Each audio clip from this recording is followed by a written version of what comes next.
নমস্কাৰ প্ৰিয় শ্ৰোতাসকল, আজি আমি এই ভিডিঅ'টিত জুলাই মাহটো আপোনালোকৰ কেনেদৰে পাৰ হ'ব তাৰ বিষয়ে আলোচনা কৰিম। আৰু এই আলোচনা চক্ৰৰ প্ৰথম ৰাশিটো হৈছে মেঘ ৰাশি। মেঘ ৰাশিৰ জাতক জাতিকাসকলৰ এই মাহটো মধ্যমীয়া, অত্যন্ত খঙাল অথবা অত্যন্ত উৎসাহিত আপোনালোকে নহ'বলৈ চেষ্টা কৰিব। বিদেশৰ লগত যদি কিবা জড়িত কাম আছে, সেই কামসমূহত অত্যাধিক খৰচ নকৰিব, তেতিয়াহ'লে আপোনালোকে বিপদত পৰিব পাৰে।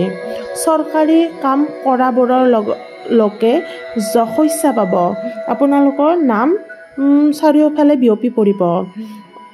জুলাই মাহৰ মধ্যম ভাগত স্বাস্থ্যৰ প্ৰতি অলপ লক্ষ্য ৰাখিব। আপোনাৰ লগত আপোনাৰ মাতৃৰো স্বাস্থ্যৰ প্ৰতি অলপ নজৰ ৰাখিব।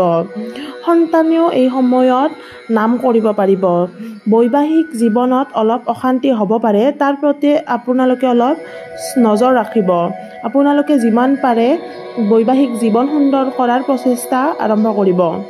নতুন কাম আৰম্ভণি কৰিব পাৰিব এই মাহটোত। আৰু পাৰিবাৰিকত শুভ।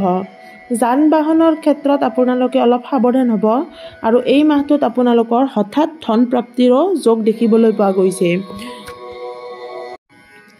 এইবাৰ আমি কথা পাতিম ৰাশি চক্ৰৰ দ্বিতীয়টি ৰাশি বৃষ ৰাশিৰ ওপৰত। বৃষ ৰাশিৰ জাতক জাতিকাসকলৰ বাবে এই মাহটো অত্যন্ত শুভ। আপোনালোকে অত্যাধিক মনোৰঞ্জনেৰে পূৰ্ণ হৈ থাকিব। আৰু এই সময়খিনিত আপোনালোকে আত্মবিশ্বাস বৃদ্ধি হ'ব। নিজক সুন্দৰ কৰি ৰাখিবলৈ আপোনালোকে যথেষ্ট চেষ্টা কৰিব। ধন সম্পত্তি ক্ৰয় কৰিব পাৰিব। মাতৃ স্বাস্থ্যৰ প্ৰতি আপোনালোকেও নজৰ ৰাখিব। বৈবাহিক জীৱনত অলপ অশান্তিৰ সৃষ্টি হ'ব পাৰে, তাক আপোনালোকে যিমান পাৰে নকৰিবলৈ চেষ্টা কৰিব। স্বাস্থ্যৰ ক্ষেত্ৰত পেটৰ অসুখ অথবা ভৰিৰ লগত জড়িত কিবা অসুখ হ'ব পাৰে, যদিও আংশিক ৰূপে সকলোবোৰ ঠিক হ'বলৈ চেষ্টা কৰিব। মানসিক অশান্তি অলপ থাকিব। যাত্ৰা কৰাৰ সময়ত অলপ সতৰ্ক হৈ থাকিব। এতিয়া আমি কথা পাতিম মিথুন ৰাশিৰ জাতক জাতিকাসকলৰ বিষয়ে। মিথুন ৰাশিৰ জাতক জাতিকাসকলে এই মাহটোত অত্যাধিক আত্মবিশ্বাসী আৰু জ্ঞানী হৈ থাকিব। এই সময়খিনি আপোনালোকে বহু ভাবি চিন্তি নিৰ্ণয় ল'ব। এই সময়খিনিত আপোনাৰ বিবাহৰ কিন্তু ভালেখিনি যোগ চলি আছে। আপোনালোকৰ বিবাহ হ'ব বা বিবাহৰ কথা বহুখিনি আগবাঢ়িব। আৰু যদি কোনোবাই ছোৱালী বা দৰা বিচাৰি পোৱা নাই, তেওঁলোকে দৰা কইনা বিচাৰি পাবলৈ সক্ষম হ'ব। ব্যৱসায়িক দিশত শুভ। যাত্ৰা কৰোঁতে যাতে কোনেও ক'তো দুখ নাপায় তাৰ প্ৰতি লক্ষ্য ৰাখিব। এইখিনি সময়ত আপোনালোকে কোনেও কল্পনা কৰিব নোৱাৰা কাম কিছু কৰি পেলাব।